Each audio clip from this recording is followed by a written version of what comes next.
Bismillahirrahmanirrahim. Assalamualaikum warahmatullahi wabarakatuh.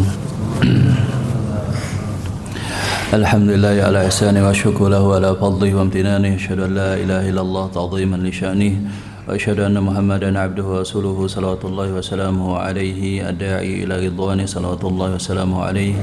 Jamaah sekalian rahimani wa iyyakum jami'an walhamdulillah. Segala puji bagi Allah Subhanahu wa taala. Kita memuji Allah Subhanahu wa taala dan senantiasa berusaha taat kepada Allah Subhanahu wa taala. Bagi Allah lah semua kebaikan menjadi sempurna dengan izinnya. Dan alhamdulillah kita masih pada satu majlis yang mulia di mana kita harapkan adanya rahmat dan sakinah, dan demikian juga kita mengharapkan faedah ilmu yang bermanfaat dan amal soleh. Kita masih membacakan kitab hadis Riyadhus Shalihin yang ditulis oleh Al-Imam Yahya bin Syaraf An-Nawawi rahimahullahu ta'ala asy-Syafi'i, dan kita masih pada bab as-sabr, bab sabar kepada Allah Subhanahu wa ta'ala.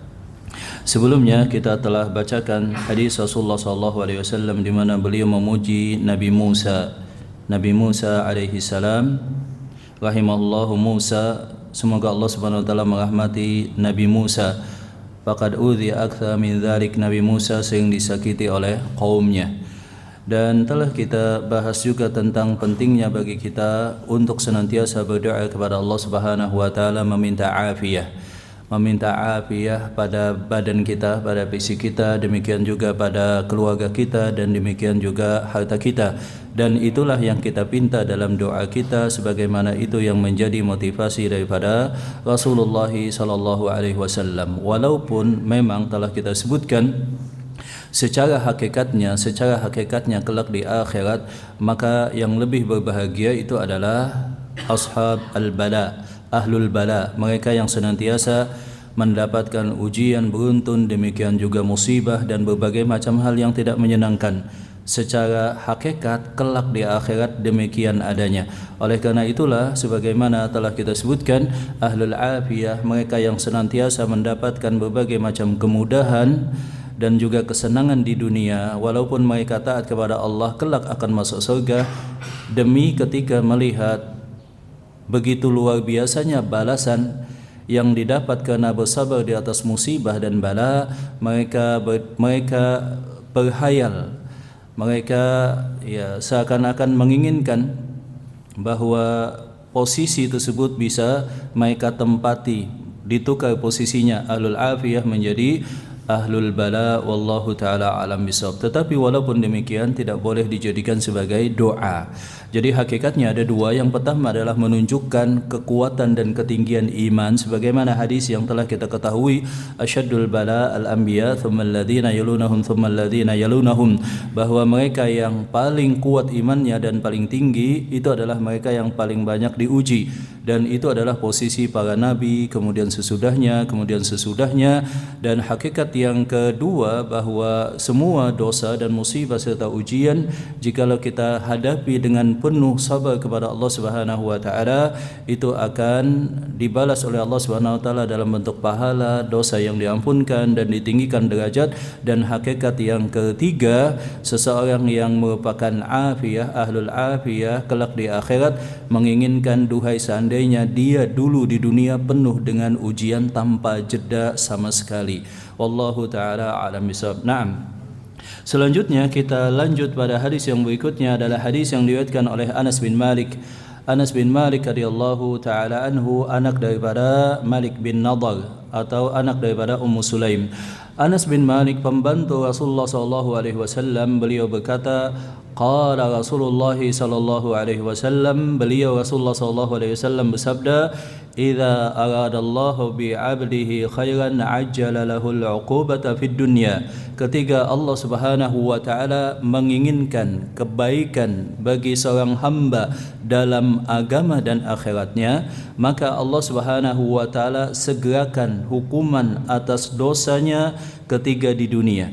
Wa idza aradallahu bi 'abdihi syarra amsaka 'anhu bi dhanbihi, dan ketika Allah Subhanahu wa taala menginginkan sebaliknya atau keburukan di dalam agama dan akhiratnya, kebinasaan, amsaka anhu bi dhanbi, Allah taala tunda hukuman atas dosanya dan Allah Subhanahu wa taala akumulasikan kelak sebagai adab di akhirat hatta yuwafiya bihi yaumal qiyamah, sampai Allah Subhanahu wa taala penuhi, bahkan tambahkan adabnya di akhirat.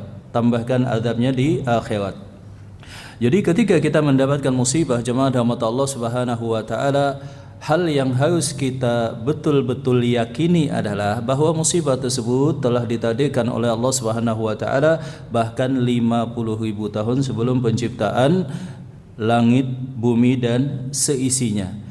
Adapun yang kedua, kita meyakini dari sudut keimanan bahwa yang demikian telah dituliskan oleh Allah Subhanahu wa taala, kemudian diinginkan oleh Allah Subhanahu wa taala, masya'a kana wa ma lam yasha' lam yakun. Apa yang Allah taala kehendaki pasti akan terjadi, dan apa yang Allah taala tidak kehendaki pasti tidak akan terjadi. Dan Allah adalah zat yang fa'alul lima yurid, yang berbuat sekehendak Allah Subhanahu wa taala. La yus'alu amma yaf'alu wa hum yus'alun. Allah taala tidak ditanya, tidak diprotes, kenapa begini wahai Allah Subhanahu wa taala. Kemudian kehendak dan ilmu Allah Subhanahu wa taala tadi ditulis di Lauh Mahfuz. Adapun perasaan kita ketika kita mendapatkan musibah itu adalah beberapa saat atau detik atau jam yang sangat menentukan. Apakah kita hamba yang diridhai oleh Allah ataukah kita hamba yang dimurkai Allah Subhanahu wa taala? Ketika seorang hamba, kata Allah Subhanahu wa taala, aku uji dalam hadis qudsi, kemudian ridha, falahu ridha, maka dia akan mendapatkan keridhaan dariku. Akan tetapi ketika dia diuji, dia ada sukhut, ada ganjalan, ada semacam protes, kemudian ketidakpuasan, ya, dan dia melakukan hal-hal yang dilarang di dalam syariat, falahus sukhut, maka dia akan mendapatkan kemukaan daripadaku. Maka itu hanya beberapa saat yang sangat singkat, tetapi itu sangat menentukan, sebagaimana hadis Rasulullah SAW, innamas sabru inda sadmatil ula, bahwa kesabaran yang ditilik dan dicatat yang sangat menentukan itu hanya jeda sesaat saja setelah kejadian musibah tersebut terjadi. Jadi adapun ketika telah lama terjadi, maka yang demikian tidak penting lagi di dalam pandangan Allah Subhanahu wa taala. Maka yang perlu kita lakukan adalah menyerahkan semuanya kepada Allah Subhanahu wa taala, mengucapkan kalimat inna lillahi wa inna ilaihi raji'un, Allahumma jurni fi musibati wa akhluf li khairan minha, ya Allah, berikanlah pahala pada musibah yang kau berikan kepadaku dan gantilah dengan yang lebih baik. Wallahu taala alam bisawab. Naam, di dalam hadis ini Rasulullah sallallahu alaihi wasallam menyatakan bahwa makin besar ujian, makin besar musibah, makin sangat berat terasa di hati kita musibah tersebut. Kemudian kita bisa bersabar kepada Allah Subhanahu wa taala, ihtisab, mengharap pahala daripada Allah, dan istirja, mengembalikan bahwa apa yang kita miliki sehakikatnya bukanlah milik kita, akan tetapi milik daripada Allah Subhanahu wa taala.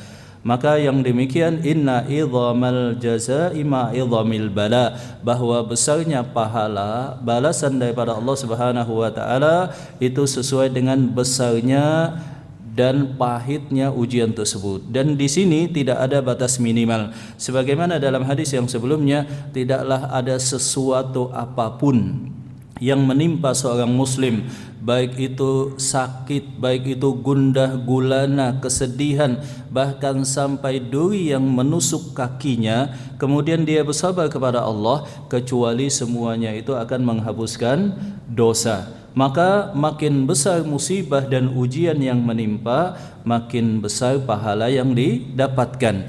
Dan Allah Subhanahu wa taala ketika mencintai seorang hamba, Allah taala akan menguji mereka. Innallaha idza ahabbal abada yusib minhu.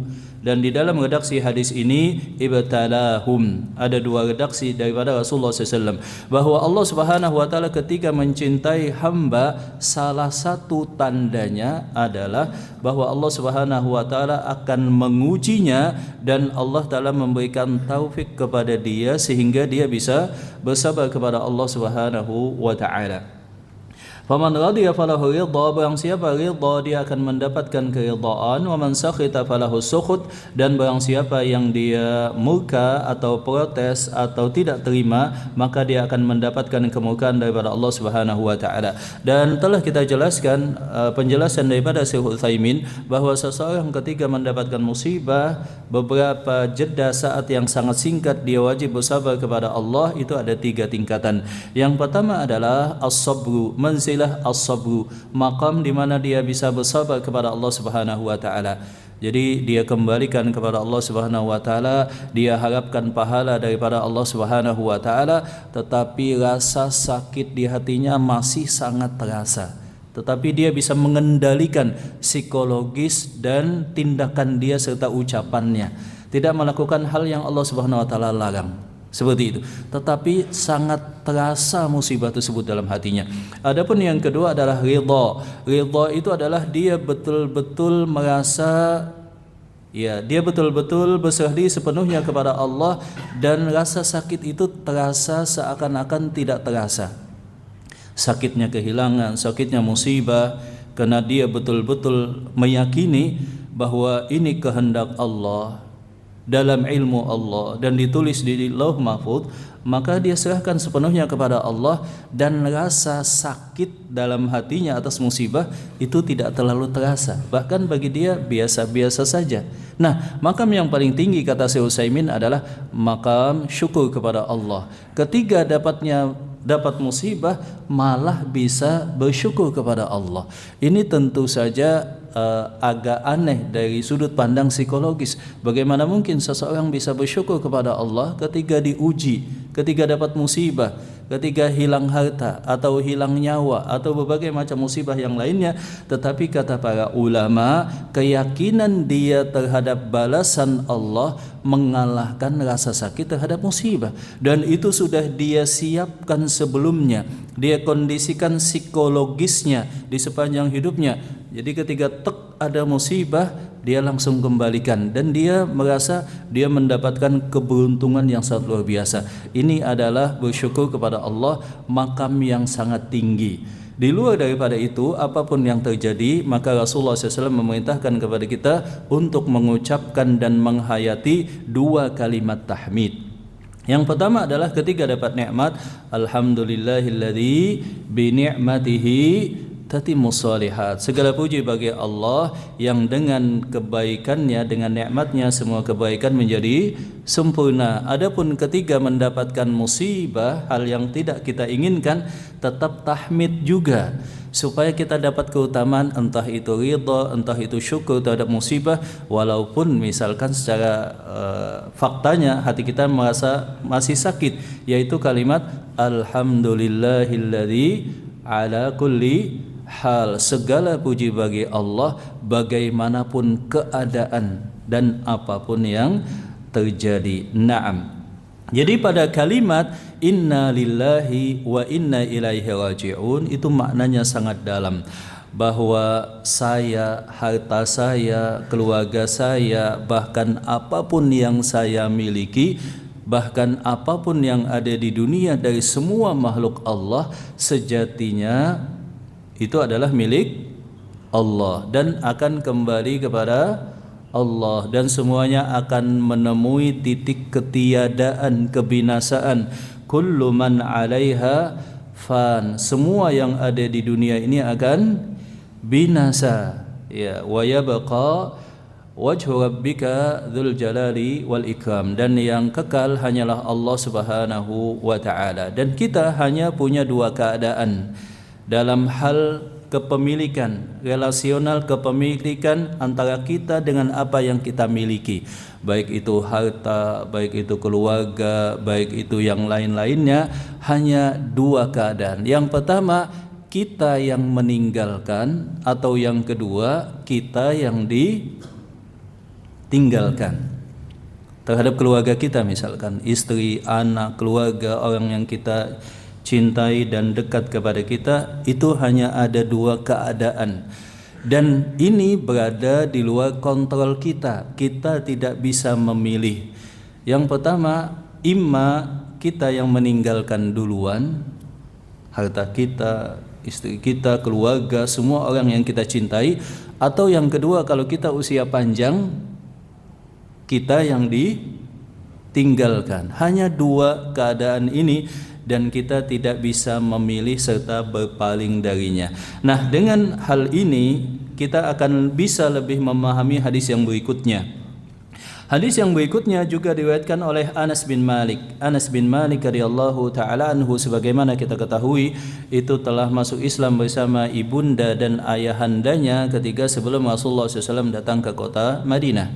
Sebab ibunda daripada Anas bin Malik yang disebut dengan Mulaikah atau lebih terkenal dengan nama Rumaisah, atau yang dikenal dengan panggilan yang lebih familiar dengan panggilan Ummu Sulaim, itu telah masuk Islam sebelum datangnya Rasulullah SAW ke Madinah. Ketika Bayatul Aqabah yang pertama, kemudian Rasulullah SAW mengirim da'i ke kota Madinah. Kemudian sebagian penduduk kota Madinah masuk ke dalam al-Islam, termasuk diantaranya adalah Ummu Sulaim, ibunda daripada Anas bin Malik. Naam, daripada Anas bin Malik radhiyallahu taala anhu, pembantu Rasulullah SAW, ketika Rasulullah SAW datang, ibundanya datang kepada Rasulullah SAW, ya Rasulullah, ini anak saya, ya usianya 8 atau 10 tahun, terimalah dan dia akan berkhidmat untuk Anda. Jadi Anas bin Malik membantu Rasulullah SAW dan Anas bin Malik mendapatkan keberkahan daripada aktivitas yang dia lakukan. Anas bin Malik radhiyallahu taala anhu, beliau berkata, kana ibnun li Abi Talha, adalah Abu Talha mempunyai anak. Jadi Abu Talha mempunyai anak, saudara tiri atau saudara seibu daripada Anas bin Malik. Sebagaimana kita ketahui, Ummu Sulaim atau Rumaisah dulu mempunyai seorang suami ketika masih jahiliyah, ketika masih kafir. Namanya adalah Malik ibn Nadar. Malik bin Nadar, suami daripada Ummu Sulaim. Nah, ketika Ummu Sulaim masuk ke dalam Islam, sebagaimana kita ketahui, tentu saja ketika sang istri masuk ke dalam Islam, hubungan suami istri, status suami istri itu batal otomatis. Dan Malik bin Nadar sangat emosi serta marah kepada istrinya, yaitu Ummu Sulaim. Tidak berapa lama kemudian Malik bin Nadar wafat. Nah, ketika menjanda, maka datang kepada Ummu Sulaim seorang laki-laki. Ketika telah habis masa iddahnya 4 bulan 10 hari, kemudian datang seorang laki-laki yang bernama Abu Talha. Abu Talha namanya adalah Sa'ad bin Sahal aslinya, tetapi lebih terkenal dengan panggilan Abu Talha. Nah, Abu Talha ini adalah seorang yang masih musyrik, menyembah patung berhala. Jadi Abu Talha dulu memahat, karena beliau cakap dalam pahatan, beliau memahat kayu untuk dijadikan patung dan diletakkan di rumahnya.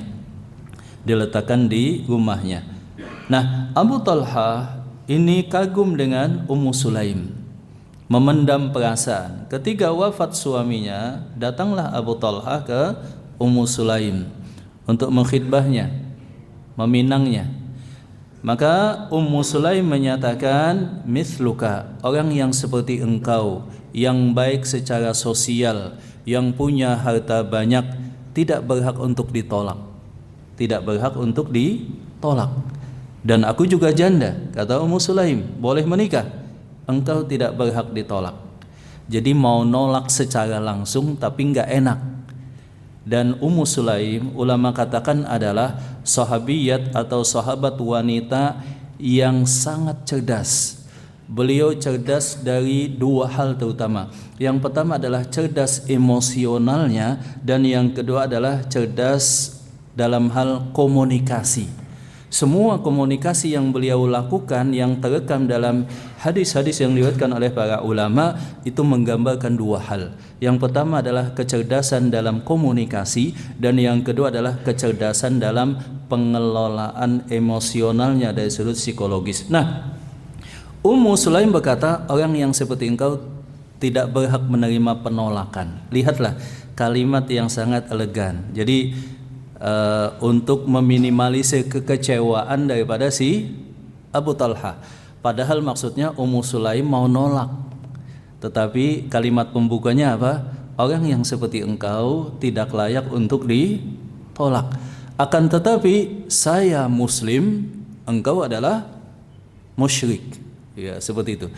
Kalau orang yang tidak punya kecerdasan secara dalam hal komunikasi langsung menyatakan, oh nggak bisa, ya kan? Saya muslim, kamu musyrik. Ini diharamkan dalam syariat. Mungkin saja penolakan itu akan menyebabkan kekecewaan yang sangat mendalam. Tetapi lihatlah bagaimana cerdasnya Muslim menyatakan, orang yang seperti engkau, yang aku tahu baik secara sosial, yang kaya, yang punya kebun-kebun yang luas di Madinah, tidak layak untuk mendapatkan penolakan. Akan tetapi hanya saja engkau adalah kafir dan aku muslim. Maka Abu Talha berkata, lalu apa yang harus aku perbuat? Kata Ummu Sulaim, kalau engkau mau masuk ke dalam Islam, maka itulah mas kawinku. Itulah mas kawinku. Lihatlah di sini bagaimana Ummu Sulaim tidak meminta mas kawin atau mahar apapun. Padahal tadi Abu Talha itu adalah seorang pemimpin di kota Madinah. Pemimpin daripada suku Khadraj, salah seorang pembesar daripada sukunya. Orang yang mempunyai kebun yang luas. Tetapi lihatlah yang diminta oleh Ummu Sulaim bukan kebun, bukan emas, bukan mas kawin atau panaik yang tinggi. Tetapi yang beliau minta adalah, kalau engkau masuk Islam, itulah sebagai mas kawinku, sebagai maharku. Maka Abu Talhah pun masuk ke dalam Islam dan bagus keislamannya. Nah, Abu Talhah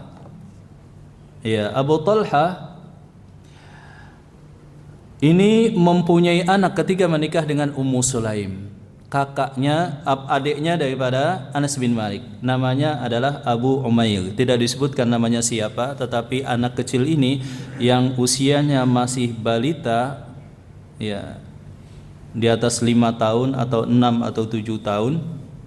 Namanya adalah Abu Umair dan dia mempunyai peliharaan seekor burung kecil yang bernama Nughair, yang dipanggil demikian.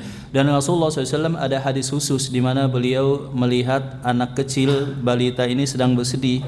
Kemudian Rasulullah SAW menyapanya, mengucapkan salam. Dan memang kita orang tua itu diperintahkan tidak membedakan mau orang dewasa mau anak kecil. Kalau ketemu seorang muslim ucapkan salam dan sapa. Rasulullah SAW mengucapkan salam kepada Abu Umair dan melihat Abu Umair bersedih. Kemudian dia katakan, ya Aba Umair, madza fa'alan Nughair. Wahai Abu Umair, apakah yang saat ini sedang dilakukan oleh burung peliharaan engkau? Menunjukkan sifat welas asih dan dekatnya Rasulullah SAW bahkan dengan anak kecil.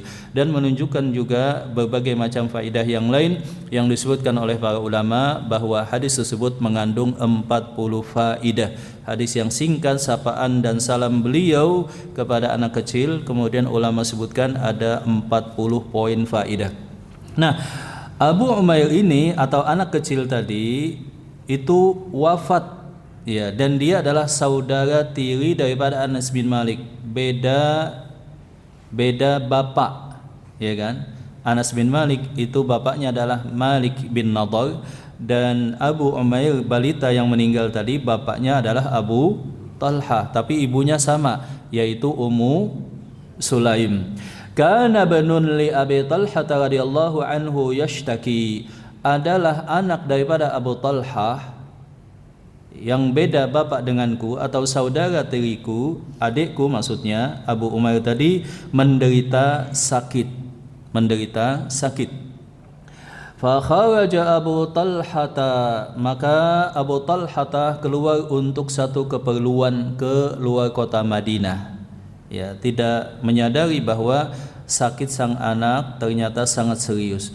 Fa qubidas sabiyyu, maka sang anak tadi wafat dalam kondisi sang bapaknya sedang tidak di rumah, sedang dalam perjalanan ke luar kota Madinah. Falamma raja'a Abu Talha qala, ketika Abu Talha pulang di petang harinya, qala, dia berkata, ma fa'ala bini, apa yang sedang dilakukan oleh anakku, kok enggak kelihatan? Si Abu Umair, adik daripada Anas bin Malik. Qalat Ummu Sulaim, maka Ummu Sulaim menjawab, wahya Ummu Sabi hiya askanu makan, dia sedang istirahat dia baik-baik saja. Faqarrabat ilaihil asya'a fata'asya, maka Ummu Sulaim menyiapkan makan malam yang diceritakan oleh sebagian para ulama enggak seperti biasa, lebih lezat daripada kebiasaan seperti itu. Thumma asaba minha, setelah rehat tenang, kemudian Abu Talha dan Ummu Sulaim melakukan apa yang selayaknya dilakukan suami istri. Jadi sudah hilang capek, istirahat, makan, habis itu juga berhubungan, sudah hilang penat dan capek. Falamma faraga, ketika selesai istirahat, selesai makan, sudah berhubungan, sudah tenang dan bahagia, Ummu Sulaim berkata kepada sang suaminya, Warusabiyya, wahai suamiku, anak kita sebetulnya telah wafat, besok kita makamkan. Falamma asbaha Abu Talha ta'ata Rasulullah SAW, maka kagetlah Abu Talha, tetapi tidak bisa berkata apa-apa, sebab ya sudah istirahat, sudah makan, sudah enak, sudah senang, baru dikasih tahu. Bayangkan kalau itu langsung dikasih tahu, baru ngetuk pintu sudah histeris istri. Wah, itu beda kejadiannya, jamaah rahmat Allah Subhanahu wa taala. Naam. Falamma asbaha Abu Talha ta'ata Rasulullah sallallahu alaihi wasallam fa akhbarahu, dan ketika subuh hari, selesai salat subuh, Abu Talha menemui Rasulullah sallallahu alaihi wasallam dan memberitahukan. Faqala arastumul lailah, apakah kalian tadi malam berhubungan? Qala na'am, maka Abu Talha menyatakan iya. Jadi luar biasa, dan itu sebagai anak ganti daripada anak yang wafat. Maka Rasulullah SAW menyatakan, Allahumma barik lahuma, ya Allah berkahilah pada keduanya, semoga mendapatkan ganti dari hubungan tadi malam ketika anaknya diwafatkan. Fawaladat gulaman faqala li Abu Talhata, maka Ummu Sulaim setelah hamil 9 bulan melahirkan anak, adik daripada Anas bin Malik dan adik daripada anak yang telah wafat tadi. Faqala li Abu Talhata, maka Abu Talha bapak tiriku berkata kepadaku, Anas bin Malik menyatakan demikian, ihmilhu hatta ta'ti bihin Nabi sallallahu alaihi wasallam wa ba'atha ma'hu bi tamaratin. Wahai Anas, bawalah adikmu ini yang masih bayi yang baru dilahirkan menghadap Rasulullah SAW, dan bawalah beberapa butir kurma. Faqala amahu syai, maka Rasulullah SAW bertanya, wahai Anas, engkau membawa sesuatu? Anas bin Malik menyatakan, tamaratun, iya wahai Rasul, aku membawa beberapa biji kurma. Maka Rasulullah SAW fa'akhadaha, beliau mengambilnya, famadaghaha, beliau mengunyahnya, thumma akhadha min fihi, kemudian beliau ambil daripada mulut beliau, faja'alahu fi fiyyis sabiyyi, kemudian beliau masukkan ke dalam mulut si bayi tadi. Thumma hannakahu, kemudian melakukan tahnik. Tahnik itu adalah menyentuhkan ya kurma tadi yang manis tadi di langit-langit sang bayi. Wasammahu Abdullah, dan Rasulullah SAW menamakan bayi tadi dengan nama Abdullah. Ini riwayat yang diriwayatkan oleh Al-Imam Al-Bukhari. Dan kita akan bacakan juga jemaah rahmat Allah Subhanahu wa taala riwayat yang sedikit lebih detail yang diriwayatkan oleh Imam Muslim.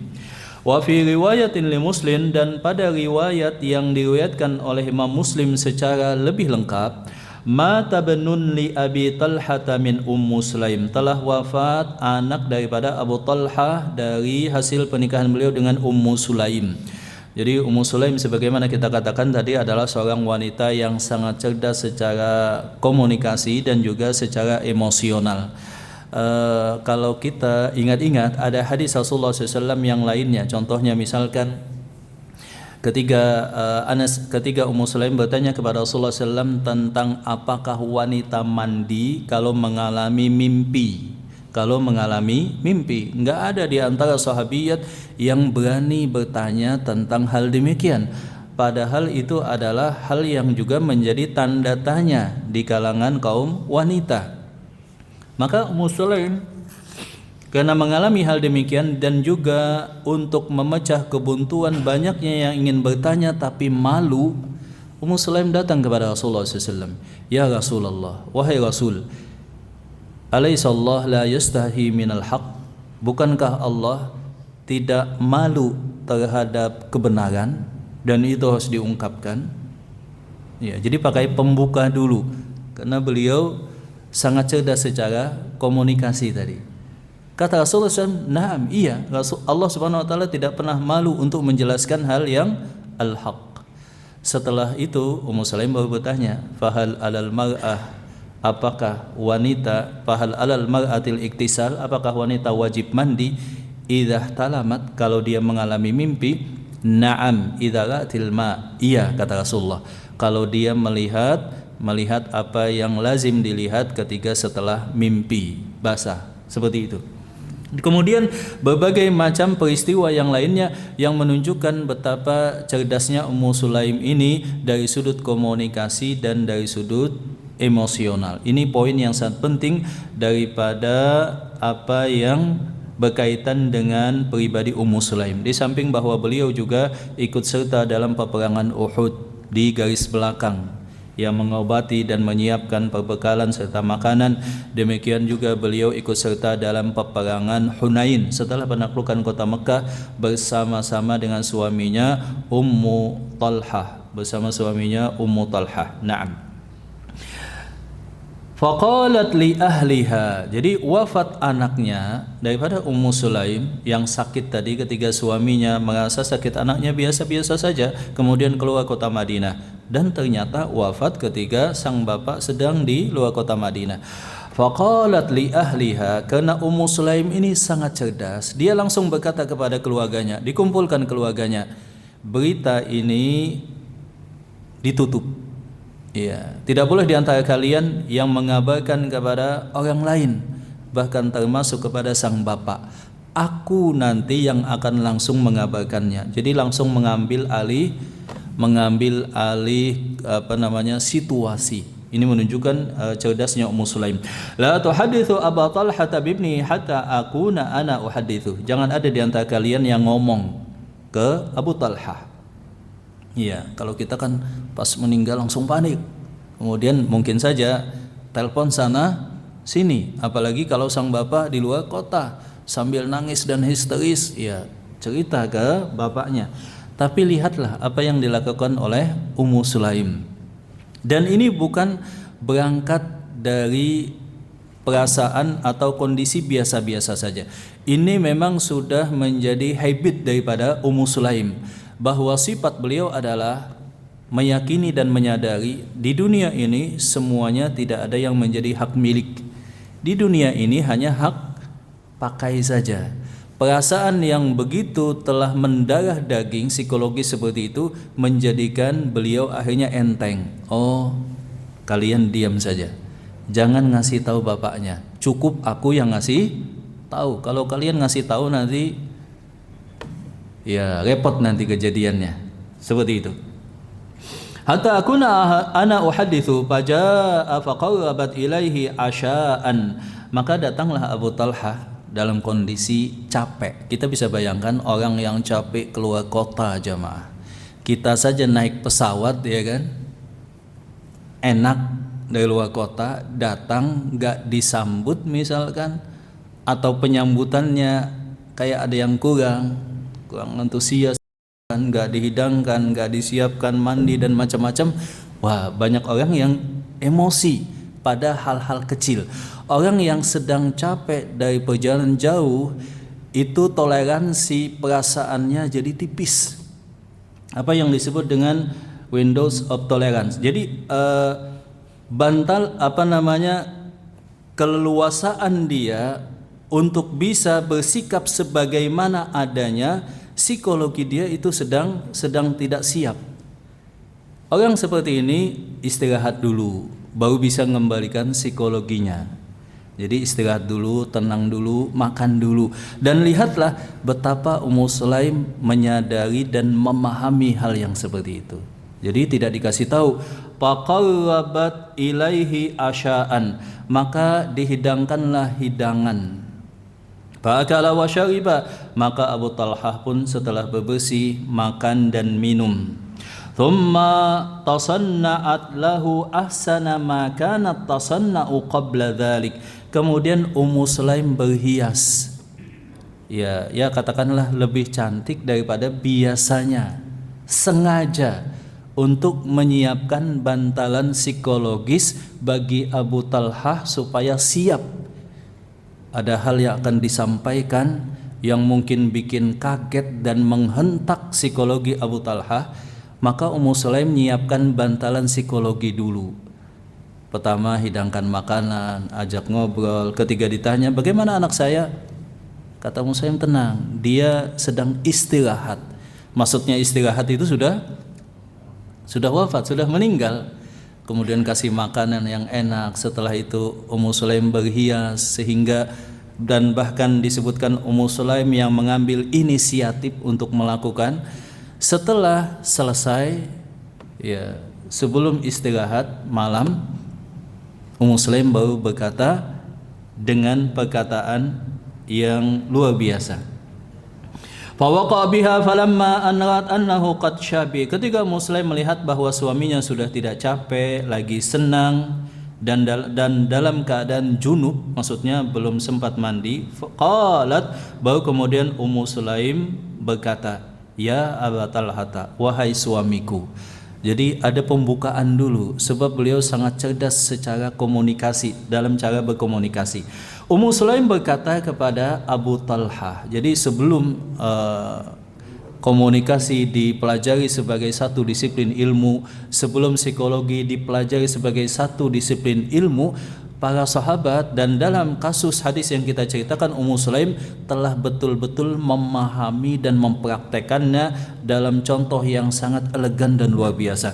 Maka Ummu Sulaim berkata, ara'aita law anna qauman a'arahu ariyatahum ahla baitin fatalabu ariyatahum alahum amyamna'uha. Wahai suamiku, apakah engkau bisa bayangkan dan apa jawaban engkau kalau orang lain ngasih satu pinjaman barang sementara waktu pada batas waktu yang telah diberitahukan, kemudian pemilik sang empunya barang tadi ingin mengambil pada waktunya, apakah harus kita tolak dan kita kecewa?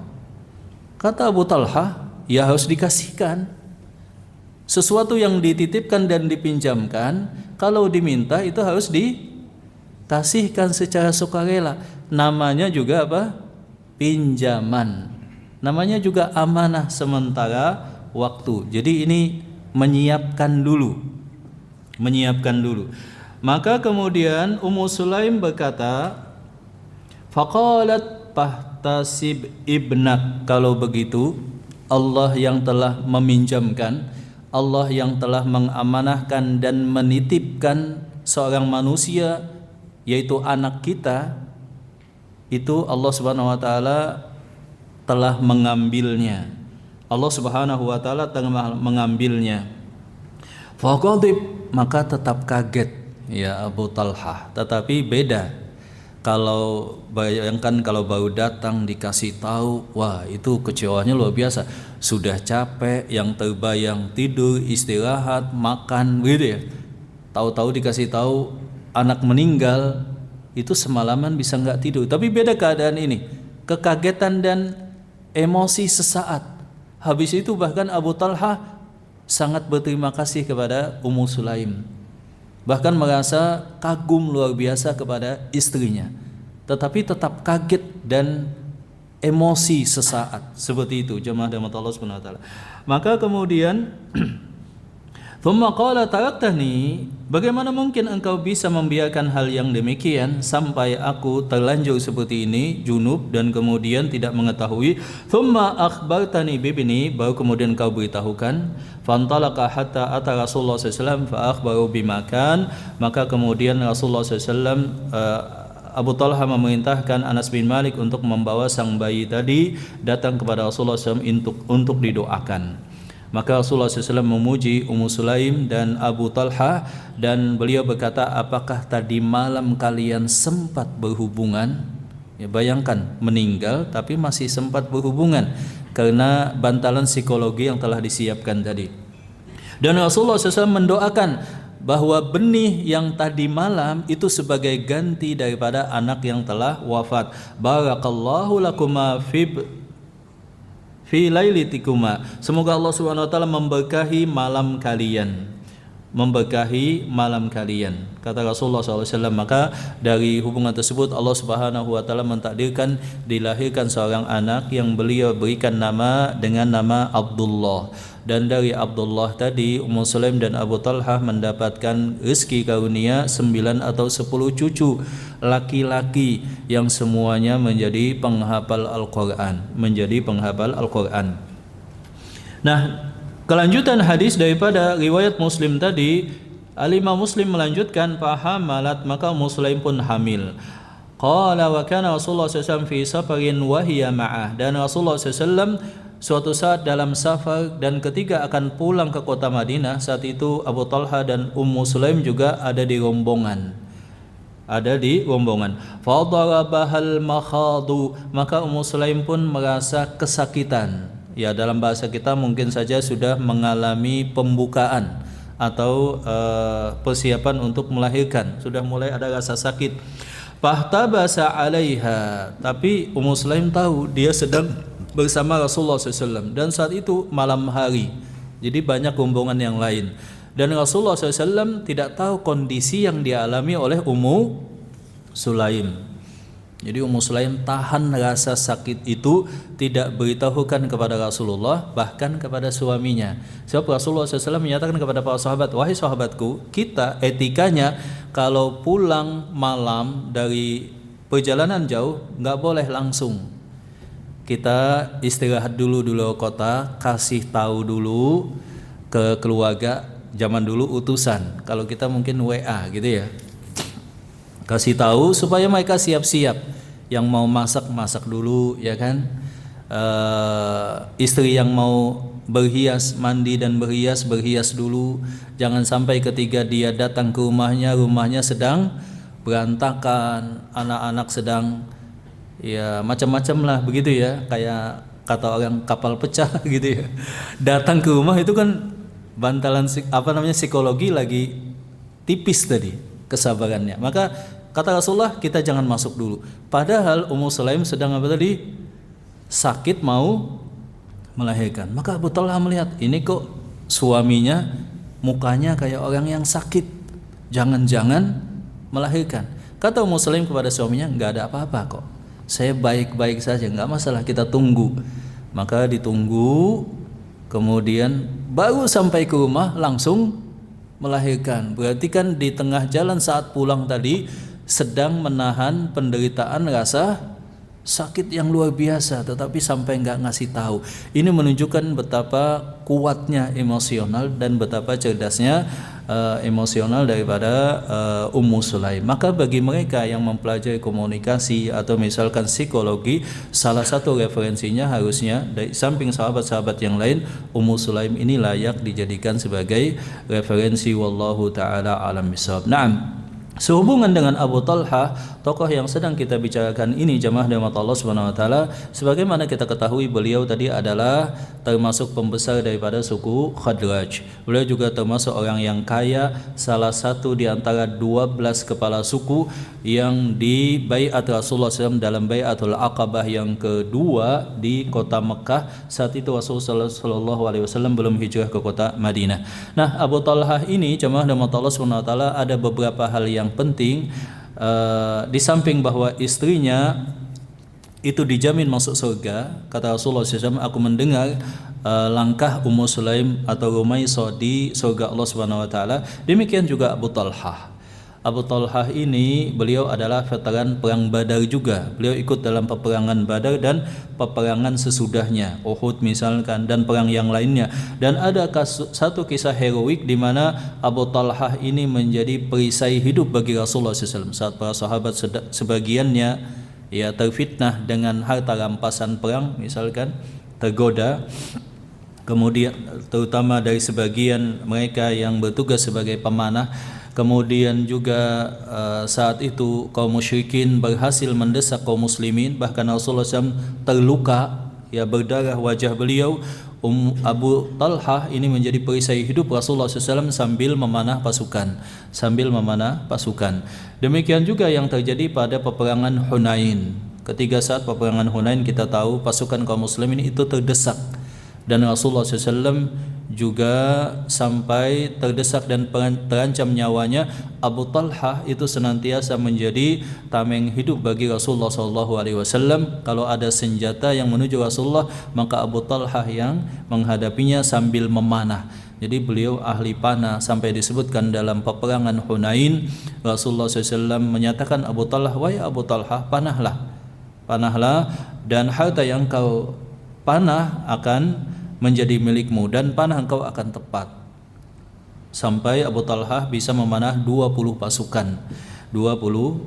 Dan ada beberapa hal yang lainnya, contohnya misalkan Abu Talhah ini usianya panjang. Anas bin Malik anaknya juga usia panjang. Jadi anak dan bapak sama-sama usia panjang, sama-sama banyak harta, dan itu pernah didoakan oleh Rasulullah SAW terutama kepada Anas. Jadi Abu Talhah ini usianya panjang, hidup di masa kekhalifahan Abu Bakar ikut berjihad, hidup di masa Umar bin Khattab 10 tahun ikut berjihad juga, dan pada masa Uthman bin Affan juga ikut berjihad. Maka Uthman datang kepada Abu Talhah, ya nggak usah ikut, tapi Abu Talhah tetap ikut. Bayangkan usia 60-an tetap ikut jihad.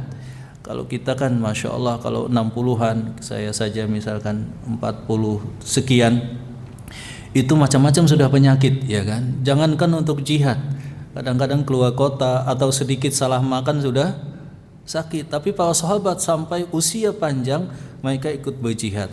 Maka ini ada pembahasan nanti yang sangat penting tentang bagaimana mindset pensiun di dalam Islam, suatu saat akan kita bahas. Nah intinya Abu Talhah ini ikut serta dalam peperangan sampai anak-anaknya nggak tega. Kata Abu Talhah, infiru khifafa wa thiqala wajahidu fi sabilillah. Jihadlah di jalan Allah, baik kalian lapang atau sempit, tua atau muda. Maka Abu Talhah tetap berjihad. Ada dua riwayat tentang wafatnya Abu Talhah. Sebagian riwayat menyebutkan bahwa beliau wafat di kota Madinah, bahkan disolatkan oleh Uthman bin Affan. Ada juga sebagian riwayat yang menyatakan beliau meninggal dalam ekspedisi perang di atas kapal di lautan. Jadi ketika di zaman Uthman itu kan sudah mulai dibuat kapal, industri kapal sudah mulai ada. Kemudian kaum muslimin adalah pasukan pertama kali yang membuat armada atau angkatan laut khusus kapal seperti itu di Jazirah Arab. Disebutkan bahwa Abu Talhah meninggal di atas kapal dan beliau diwafatkan di satu pulau, dimakamkan di satu pulau. Wallahu taala a'lam bishawab. Tetapi riwayat yang menyatakan beliau wafat di kota Madinah itu lebih terpurifikasi insyaallah. Wallahu taala a'lam bishawab. Demikian juga ada beberapa hadis yang diriwayatkan oleh Abu Talhah, di antaranya adalah hadis tentang barang siapa yang bersalawat kepada Allah 1 kali, kepada Rasulullah, Allah Ta'ala akan bersalawat 10 kali. Kemudian hadis Rasulullah SAW menyatakan, janganlah kalian duduk-duduk di pinggir jalan. Kalaupun terpaksa, berikan hak pengguna jalan dan ucapkan salam. Kemudian hadis, malaikat tidak akan masuk ke rumah jikalau ada patung dan anjing. Ini mungkin yang sempat kita bacakan penjelasan hadis ini, dan semoga bermanfaat. Barakallahu fikum. Mungkin ada pertanyaan, silahkan jamaah. Ya, jadi ini luar biasa, bisa menguatkan mental dan psikologi kita juga. Sebagaimana kita ketahui dalam psikologi, manusia itu punya tunnel, semacam vision tunnel. Maksudnya begini, manusia dalam psikologisnya, dalam benak itu seakan punya lorong perasaan. Di situ dia simpan, oh saya punya milik ini, punya kepemilikan itu. Dia banyak mempunyai kepemilikan. Makin perasaan kepemilikan memiliki tadi makin kuat, maka ketika berpisah atau hilang, kesedihannya juga makin dalam. Kalau perasaan memiliki tadi bisa direduksi, bisa diminimalisir, atau dihilangkan, tapi ini sulit tentu saja. Maka ketika kita dapat musibah berpisah dengan apa yang kita miliki, baik keluarga atau harta, nah kepahitan musibah tadi juga makin kecil. Dan ini tantangan tentu saja bagi kita dalam kehidupan kita. Makin besar kita merasakan kepemilikan, konklusinya adalah makin terasa ujian tadi. Makin kita tidak merasa memiliki dan merasa semuanya adalah pinjaman, titipan, makin ketika musibah itu datang saatnya harus berpisah, itu makin tidak terasa. Dan ini fakta yang harus kita alami, maka kita harus menyiapkan dari saat ini. Ya minimal kita enggak terlalu sedih lah.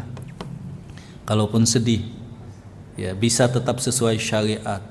Kan ada sebagian orang sampai enggak bisa makan, enggak bisa minum, sampai terkenang bertahun-tahun, sampai tiap hari kuburan didatangin, begitu jemaah ya.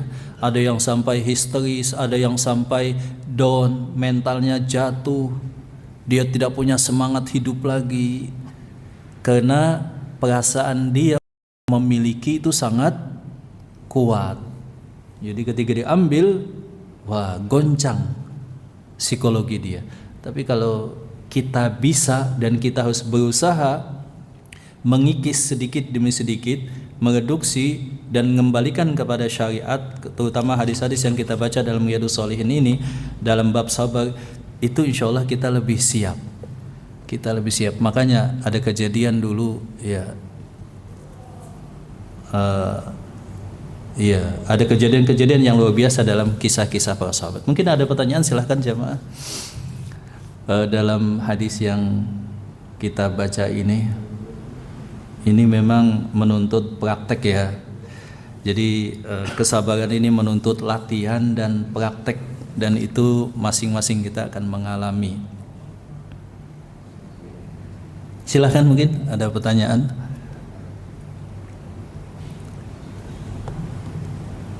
Silahkan jamaah. Ini bab yang sangat penting memang, dan hadis ini juga sangat luar biasa. Kita bayangkan kalau ini terjadi pada kita, apa respon kita, ya kan? Contohnya misalkan kita lagi keluar kota, kita bayangkan demikian, datang ke rumah, anak sudah wafat, apa reaksi kita? Ya. Apakah seperti dalam hadis ini ataukah berbeda? Seperti itu. Jadi perasaan memiliki itu memang, contohnya begini jamaah, perasaan memiliki ini terkadang mengesampingkan syariat. Contohnya begini, dalam Islam seseorang dimakamkan dimanapun dia meninggal. Contoh, seseorang merantau beda pulau, gitu jamaah ya. Yang sunnah apa? Dimakamkan di mana dia meninggal. Tapi karena kuat rasa kepemilikan keluarganya, nggak bisa, harus dibawa. Padahal yang dibawa tadi adalah jasad yang sudah tanpa ruh. Relasional itu harusnya adalah batin, antara ruh dengan ruh, bukan sebatas jasad fisik. Nah, ada yang sampai luar kota dibawa, ada yang sampai jam-jaman, ada yang sampai harian. Jadi waktu itu ada satu kejadian, seseorang meninggal di daerah Bontang. Beliau rahimahullah, semoga Allah Ta'ala merahmati dan mengampuni dosa beliau, kerja di satu perusahaan di daerah Bontang sana. Keluarga beliau tinggal di satu kota di Jawa Barat sana. Nah, dari Bontang ke Balikpapan berapa jam jamaah? Berapa jam itu ya? 6 jam. Kemudian harus di semacam di rumah sakit, katakanlah rumah sakit Balikpapan saat itu, karena zaman Covid dilakukan lagi semacam ya dimandikan di rumah sakit, kemudian dilakukan berbagai macam prosedur yang resmi biasa, itu 2-3 jam lagi. Tiket pesawatnya nggak ada, sebab kalau jenazah itu kan tiketnya beda jamaah ya, khusus ya, khusus, mahal juga. Berapa jamaah? Kalau saat ini misalkan tiket satu orang ada saya baca 15 juta, ya kan? Betul nggak Pak? Surabaya ke Balikpapan konon soal 15 juta. Ya kalau jenazah mungkin beda lagi, ya kan? Beda lagi. Tiketnya itu besok adanya. Sore dan malam udah habis. Jadi sudah 6 jam tambah 3 jam tambah 1 malam. Kemudian dari Jakarta ke salah satu kota di Jawa Barat, katakanlah ke Bandung, itu berapa jam? Ya intinya 2 harian lah. Ya 2 harian. Keluarganya sepakat bagaimanapun ini harus dibawa. Dan perusahaan memang juga demikian SOP-nya, kalau ada karyawan meninggal itu akan difasilitasi. Tetapi ada aspek yang lain. Apa itu? Tadi kan jenazah itu harus diapakan? Dipercepat, begitu jamaah, ya kan? Di mana meninggal ya di situ. Dan dipercepat. Kalau dia ahli kebaikan, dia akan mendapatkan banyak rahmat Allah Subhanahu wa taala. Tidak perlu risaukan tentang jasadnya, tentang wadaknya, tentang fisiknya. Saya waktu itu datang ke rumah sakit, kata saya nggak bisa. Ya, beliau kalau hidup, beliau sudah aktif pengajian. Kalaupun hidup dan dimintai pendapatnya bisa memilih, pasti langsung akan dimakamkan, dan dalam syariat harus dimakamkan. Kata saya, kita makamkan saja di Balikpapan. Alhamdulillah keluarganya kemudian musyawarah, kemudian sepakat dimakamkan di Balikpapan. Nah, kejadian yang banyak, bahkan misalkan di luar kota, ada yang sampai di luar negeri sampai puluhan atau bahkan lebih, sebab kan ada proses lagi ketika akan dinaik pesawat itu. Sebagian tindakan misalkan ada penyedotan cairan, kemudian dikasih apa namanya itu zat apa ya dan semacamnya, maka itu sebetulnya tidak sesuai dengan syariat. Beda konteksnya kalau agama lain, begitu ya. Nah, ini bisa timbul karena perasaan apa tadi? Perasaan kuat memiliki. Perasaan kuat memiliki. Nah, jadi kadang perasaan kuat memiliki itu bisa melanggar syariat jadinya. Seperti itu. Mungkin ada pertanyaan jemaah, silahkan. Ya, kalau sudah tidak ada, sampai di sini kajian kita, semoga bermanfaat. Barakallahu fikum. Subhanakallahumma rabbana wa bihamdika asyhadu an la ilaha illa anta astaghfiruka wa atubu ilaik. Wa akhiru da'wana alhamdulillahi rabbil alamin. Assalamualaikum warahmatullahi wabarakatuh.